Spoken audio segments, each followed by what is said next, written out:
Donc, je suis Léa Boniface, l'une des 3 étudiantes en charge du projet collectif Engagement 32, dirigé par monsieur Jérémy Beauroy.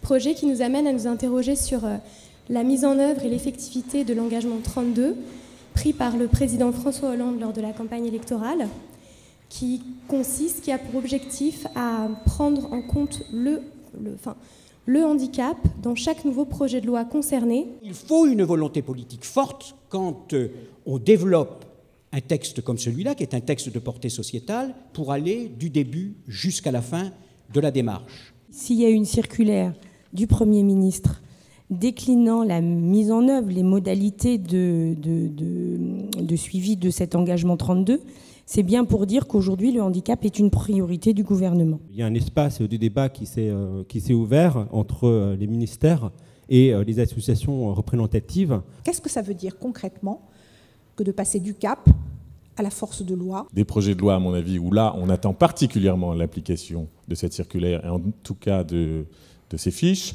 Alors il y a notamment le projet de loi sur la santé, sur les parcours de soins et de santé. Je pense que là, sur la question de l'accès aux soins des personnes handicapées et sur les parcours de soins des personnes handicapées, quel que soit le handicap, il y a certainement des choses à intégrer.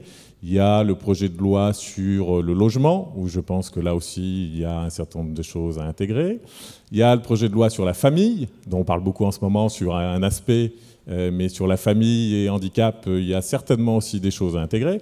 Donc tout ça pour dire que je suis plutôt en attente maintenant sur un certain nombre de projets de loi. Il y a quelque temps, dans une réunion où se trouvait le directeur de la RATP, M. Mongin, il disait « le métro ne sera jamais accessible ».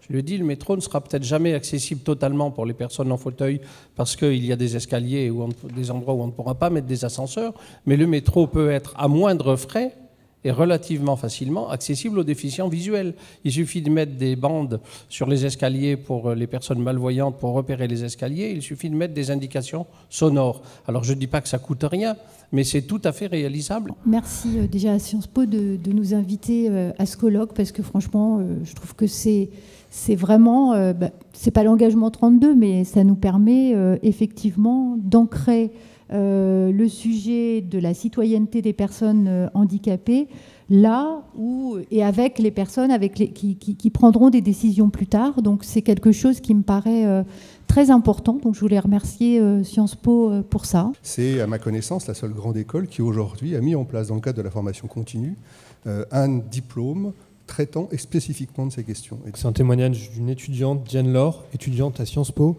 qui souhaite remercier Sciences Po et Richard Descoings pour avoir toujours donné au handicap les moyens d'exister à Sciences Po. La vie des personnes en situation de handicap n'étant pas cloisonnée, et c'est heureux, à un domaine particulier de l'existence, toutes les politiques publiques ont potentiellement une incidence sur ces personnes.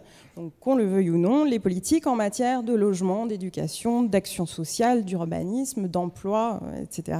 Je crois qu'aujourd'hui, il y a des villes en France, des départements qui ont déjà, qui se sont emparés de cette question et qui ont déjà mis en œuvre un certain nombre de dispositions. Il faudrait que, je dirais, ça soit la société tout entière qui accueille la réflexion du handicap.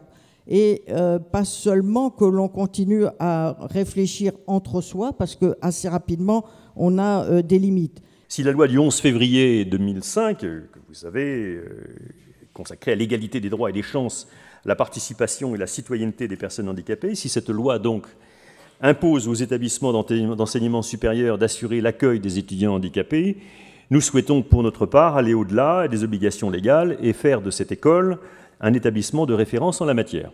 Et maintenant, je vais inviter la présidente étudiante et le président enseignant de la commission paritaire et le secrétaire du comité d'entreprise à me rejoindre, je crois que c'est ici, pour signer la lettre d'engagement.